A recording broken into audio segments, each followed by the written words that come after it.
నమస్తే, నేను మీ Prem. Welcome to Khyati connects.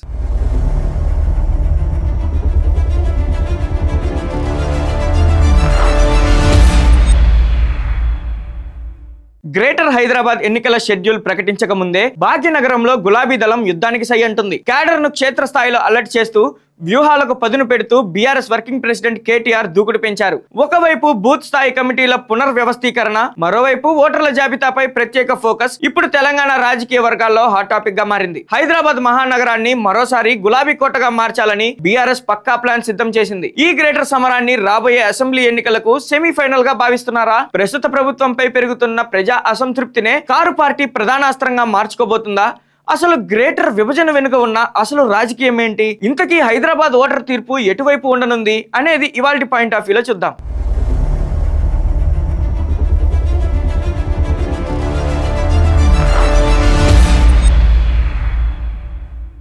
మాటల్లోనే కాదు, చేతుల్లోనూ దూకుడు ప్రదర్శిస్తుంది బీఆర్ఎస్ నాయకత్వం. ఎన్నికలు ఎప్పుడు వచ్చినా పార్టీ శ్రేణులు పూర్తి స్థాయిలో సిద్ధంగా ఉండాలని కేటీఆర్ ఇప్పటికే స్పష్టమైన సంకేతాలు ఇచ్చారు. క్షేత్రస్థాయిలో పార్టీని మళ్లీ యాక్టివ్ మోడ్ లోకి తీసుకువెళ్లే ప్రయత్నాలు వేగవంతమయ్యాయి. గత అసెంబ్లీ ఎన్నికల ఫలితాల తర్వాత కొంత స్తబ్దత నెలకొన్నప్పటికీ ఇటీవల పరిణామాలు స్థానిక సంస్థల ఎన్నికల ఊపుతో కారు పార్టీ మళ్లీ గేర్ మార్చింది. హైదరాబాద్ తో తమకున్న పేగుబంధాన్ని, తాము చేసిన అసాధారణ అభివృద్ధిని ప్రజలకు వివరించడమే లక్ష్యంగా గులాబీ దళం కదులుతోంది. నగరంలోని ప్రతి డివిజన్ ను జల్లెడ పట్టేలా కేటీఆర్ ప్లాన్ రెడీ చేశారు. తెలంగాణ రాజకీయాల్లో హైదరాబాద్ నగరానికి ఉన్న ప్రాధాన్యత అంతా ఇంతా కాదు. ఇది కేవలం ఒక నగరం కాదు, రాష్ట్ర ఆర్థిక వ్యవస్థకు గుండెకాయ, దిశను నిర్ణయించే రాజకీయ కేంద్ర బిందువు. ఐటీ రంగం, రియల్ ఎస్టేట్, అపారమైన ఉద్యోగ అవకాశాలు, అంతర్జాతీయ స్థాయి మౌలిక సదుపాయాలతో దేశవ్యాప్తంగా ప్రత్యేక గుర్తింపు తెచ్చుకుంది భాగ్యనగరం. ఇక్కడ గెలిచిన పార్టీకి రాష్ట్ర వ్యాప్తంగా తిరుగులేని రాజకీయ మైలేజ్ లభిస్తుంది. అందుకే గ్రేటర్ పీఠాన్ని దక్కించుకోవడం ఏ రాజకీయ పార్టీకైనా ప్రతిష్టాత్మక సవాల్. ఈ క్రమంలోనే గత 10 ఏళ్లలో తాము నిర్మించిన అధునాతన హైదరాబాద్ బ్రాండ్ ని చూపిస్తూ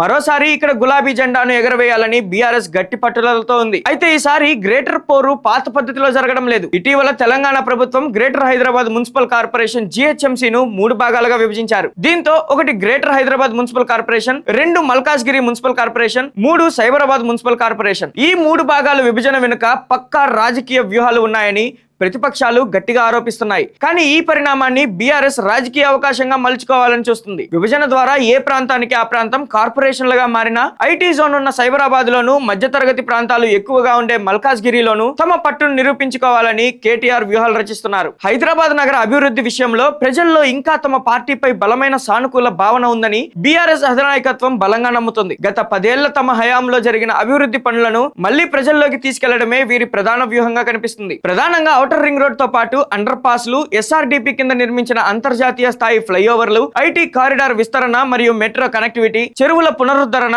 పారిశుద్ధ్య వ్యవస్థ మెరుగుదల, ప్రపంచ స్థాయి పెట్టుబడులను ఆకర్షించడమే లక్ష్యంగా బీఆర్ఎస్ కార్యాచరణ ఉండబోతుంది. హైదరాబాద్ ను గ్లోబల్ సిటీగా మార్చింది బీఆర్ఎస్ ప్రభుత్వమే అనే సెంటిమెంట్ ను ఓట్లుగా మార్చుకోవడమే లక్ష్యంగా పార్టీ శ్రేణులు ప్రజల్లోకి వెళ్తున్నాయి. ఈ మహా సంగ్రామంలో కేటీఆర్ కొన్ని నిర్దిష్ట నియోజకవర్గాలపై ప్రత్యేక నిఘా పెట్టారు. ముఖ్యంగా శేర్లింగంపల్లి, కూకట్పల్లి, ఎల్బీ నగర్, ఉప్పల్, మల్కాజ్గిరి, సనత్ నగర్, అంబర్పేట్ వంటి అర్బన్ నియోజకవర్గాల్లో వరుస సమీక్షలు నిర్వహిస్తున్నారు. ఈ ప్రాంతాల్లో మధ్యతరగతి ఓటర్లు, ఐటీ ఉద్యోగులు, యువత మరియు అపార్ట్మెంట్ వాసులు అత్యధికంగా ఉన్నారు. ఈ వర్గాలను ఆకర్షించేందుకు సోషల్ మీడియా ప్రచారం, గేటెడ్ కమ్యూనిటీ మీటింగ్స్ వంటి వినూత్న పద్ధతులను బీఆర్ఎస్ అమలు చేయబోతోంది. పట్టణ ఓటర్ల నాడి తెలిసిన కేటీఆర్ ఇక్కడ స్థానిక సమస్యల పరిష్కారానికి తాము చేసిన కృషిని పదే పదే గుర్తు చేస్తున్నారు. ఓటర్ల జాబితాపై ప్రత్యేక నిఘా ఉంచాలని కేటీఆర్ ఆదేశించారు. దొంగ ఓట్లు, డబల్ ఓట్లు, అనుమానాస్పద ఎంట్రీలను గుర్తించి తొలగించే బాధ్యతను సీనియర్ నాయకులకు అప్పగించారు. ప్రతి బూత్ స్థాయిలో ఓటర్ల ధృవీకరణ ప్రక్రియను అత్యంత జాగ్రత్తగా పర్యవేక్షిస్తున్నారు. ఇటీవలి స్థానిక సంస్థల ఫలితాలు బీఆర్ఎస్ శ్రేణుల్లో కొత్త ఉత్సాహాన్ని నింపాయి. పట్టణ ప్రాంతాల్లో ఇప్పటికీ కారు పార్టీకి తిరుగులేని ఆదరణ ఉందనేది వారి నమ్మకం. ప్రస్తుత కాంగ్రెస్ ప్రభుత్వం అధికారంలోకి వచ్చిన తర్వాత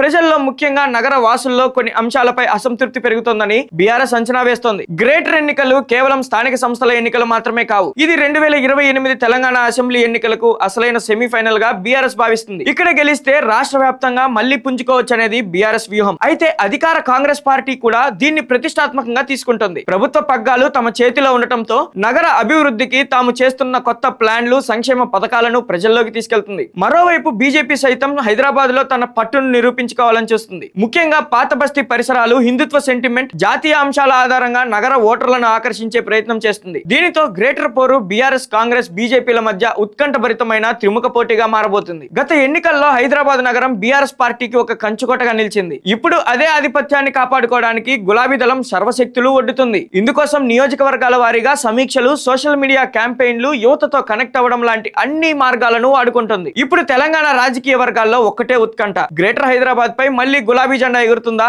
లేక అధికార బలంతో కాంగ్రెస్ తన హవా చాటుకుంటుందా, లేదా పట్టణ రాజకీయాల్లో బీజేపీ కొత్త సమీకరణాలు సృష్టిస్తుందా? ఏది ఏమైనప్పటికీ రాబోయే గ్రేటర్ ఎన్నికలు తెలంగాణ రాజకీయ భవిష్యత్తును మార్చే ఒక కీలక మలుపు కాబోతున్నాయనేది మాత్రం వాస్తవం. మరి భాగ్యనగర ఓటరు ఎవరి వైపు ఉంటారో వేచి చూడాలి. ఈ విషయంపై మీ అభిప్రాయం ఏంటో కామెంట్ రూపంలో తప్పకుండా పంచుకోండి. మన వీడియో నచ్చితే లైక్ చేసి అందరికీ షేర్ చేయండి. మన ఛానల్ ని మర్చిపోకుండా సబ్స్క్రైబ్ చేసుకోండి. ఇలాంటి లేటెస్ట్ అప్డేట్స్ కోసం మన ఛానల్ ని చూస్తూ ఉండండి. Thank you for watching Khyati connects.